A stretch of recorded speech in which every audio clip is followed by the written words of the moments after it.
4 versions of the Harrier Jump-Jet fly across the battlefields in War Thunder. Let's take a look at these amazing aircraft and see what they can do.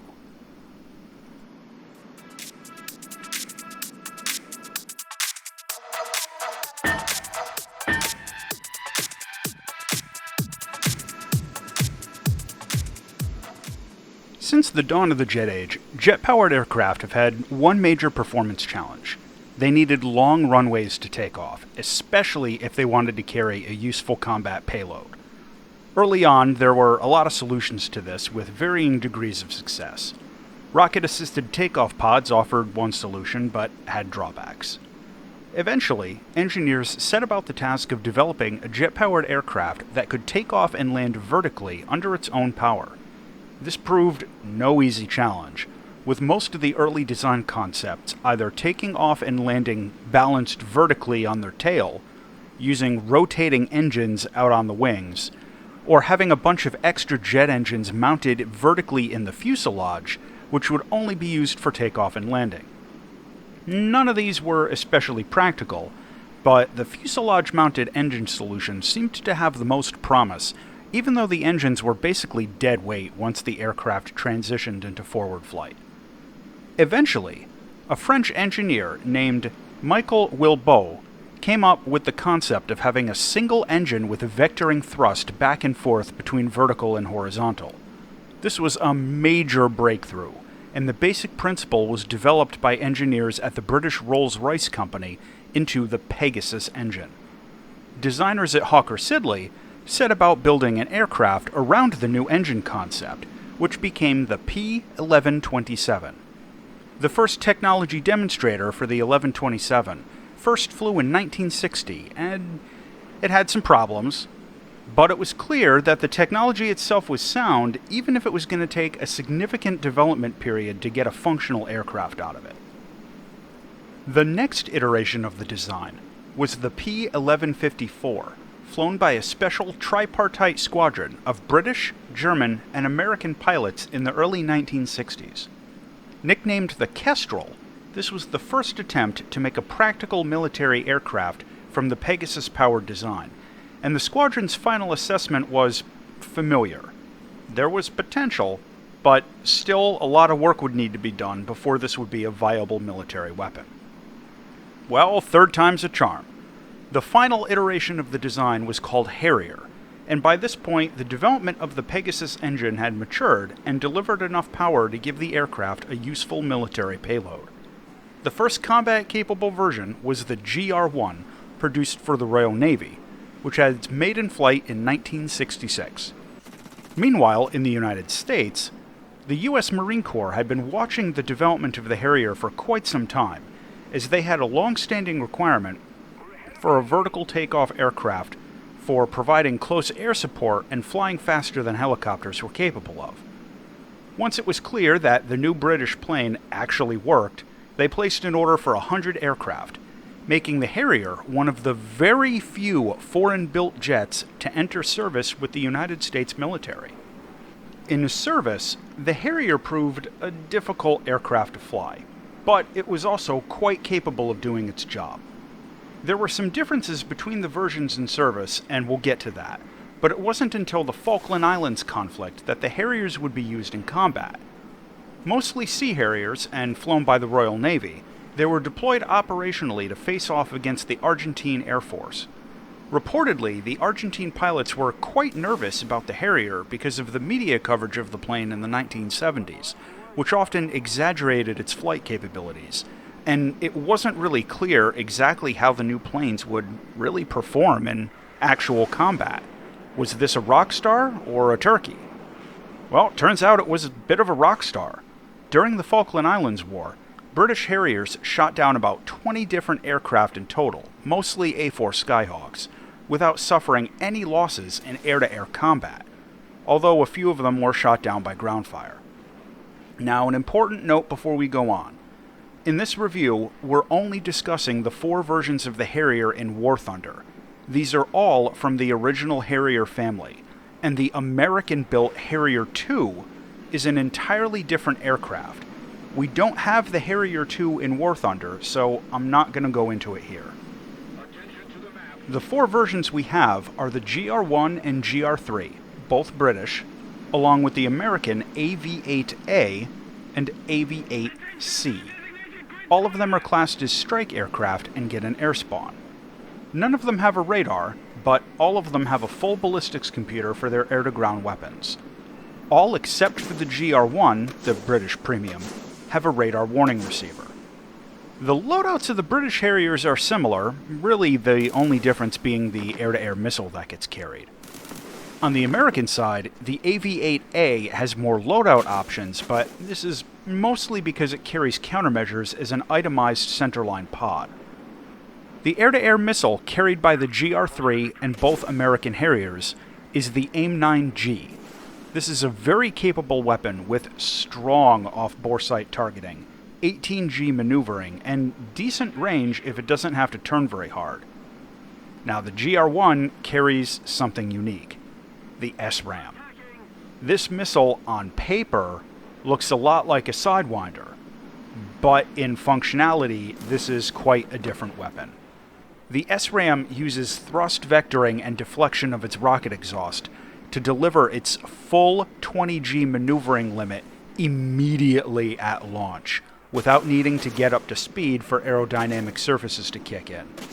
As a result, this thing can hit nearly anything it can lock onto, almost regardless of the angles involved. The catch is, it uses like 100% of its energy in the first 2 seconds, so it has incredibly short range. The practical engagement range for the SRAM is only about 1 kilometer, 1.5 at most. It took me some time to get used to these, but if you keep in mind that this is basically a point-blank weapon, like a set of brass knuckles or something, it'll be a lot easier. If you've ever been shot down by a GR1 that you thought was like flying away from you at some impossible angle, this is what they hit you with. For air-to-ground weapons, all the Harriers get a selection of bombs and unguided rockets. None of them get any kind of smart munitions, but you do get the CCIP for all the weapons, so they're a bit easier to use in practice. Overall, the Harriers have a pretty light weapon load, but the weapons they carry are good ones. The flight performance of the Harrier is quite obviously pretty unique. First, we're going to look at conventional flight. There are minor differences between the four versions we have, but they're all broadly similar, so my commentary here should apply pretty evenly. Now, the first thing to know, the engine and airframe were both designed for low-altitude flight. If you climb for high altitude, your performance in every area will drop off really quickly, so keep that in mind. The acceleration curve is very strong, though the Harrier is strictly a subsonic aircraft. The turn performance in normal flight isn't the best.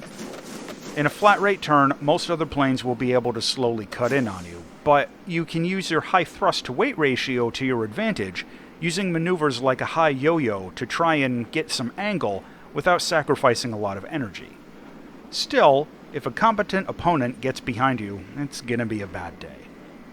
Now, something else to be aware of, you can't fly around on full throttle. The Pegasus engine overheats very fast, and to maintain your engine health, you want to keep the throttle around 90% while cruising. In real life, the Harrier was capable of using a maneuver called VIFing, vectoring in forward flight, where the pilot would jam the nozzles down to, cut into a turn at harder angles.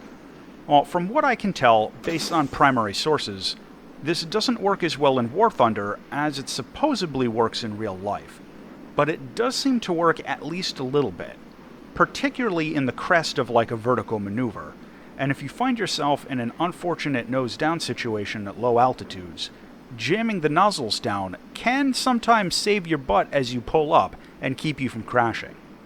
It's not some big overpowered advantage, but, it's a tool to keep in your back pocket.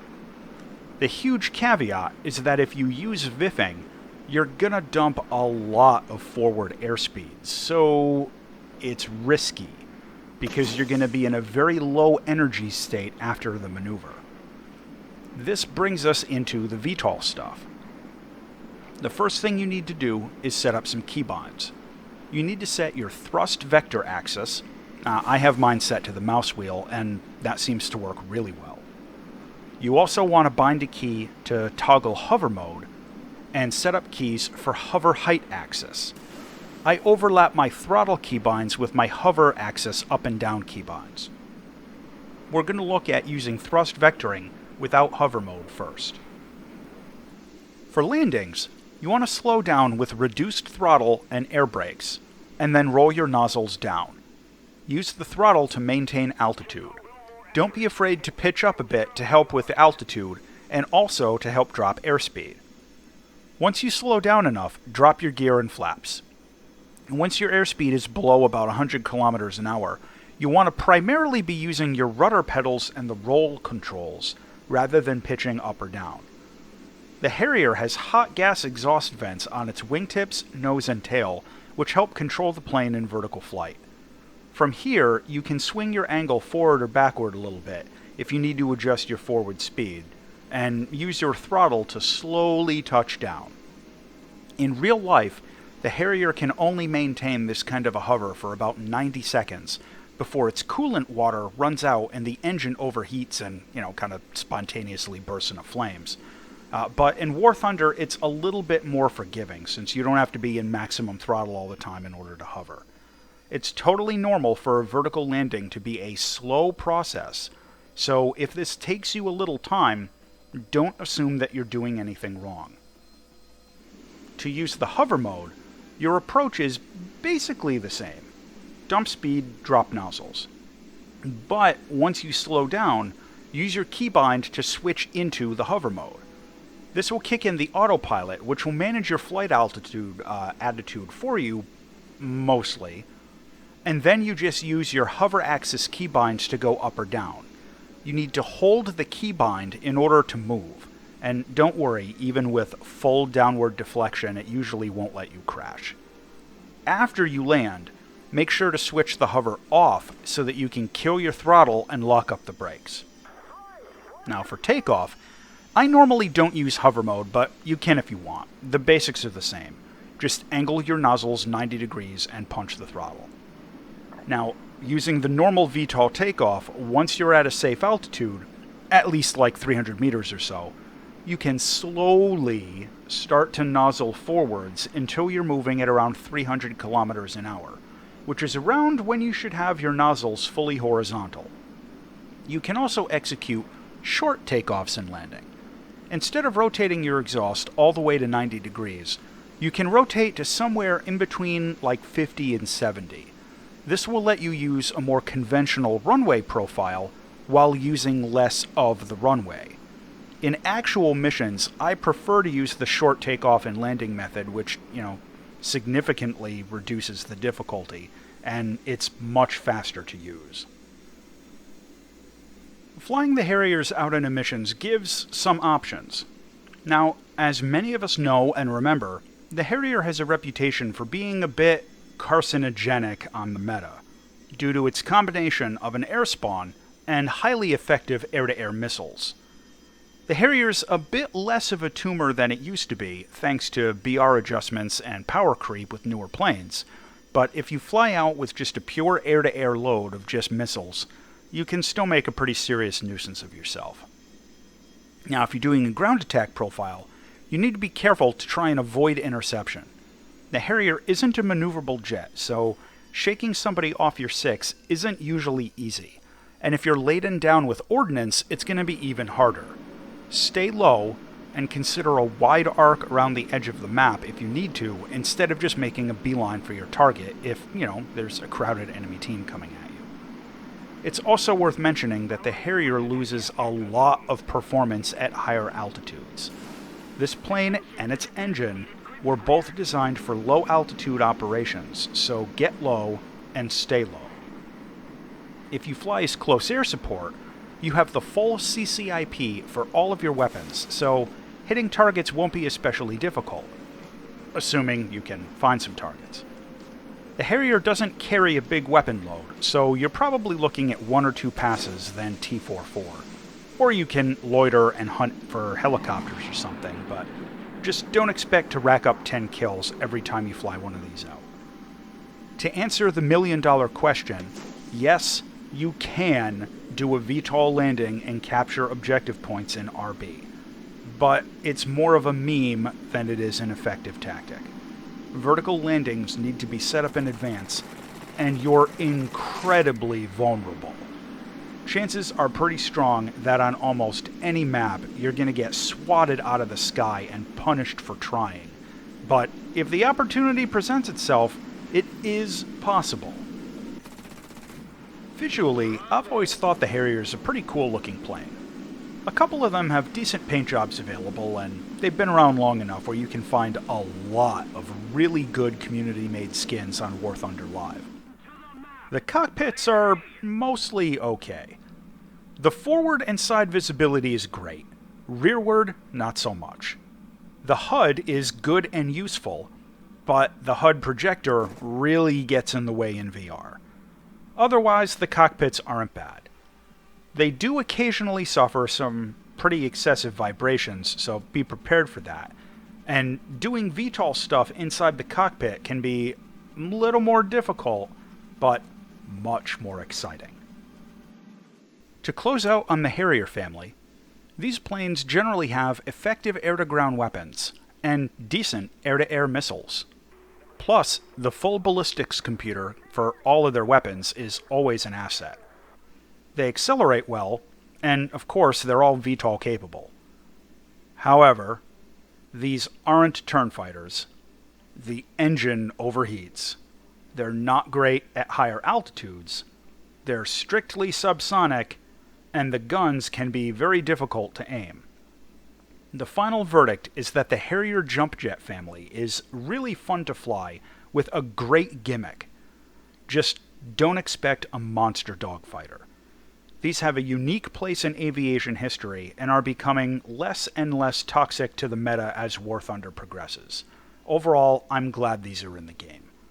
As always, thanks for watching.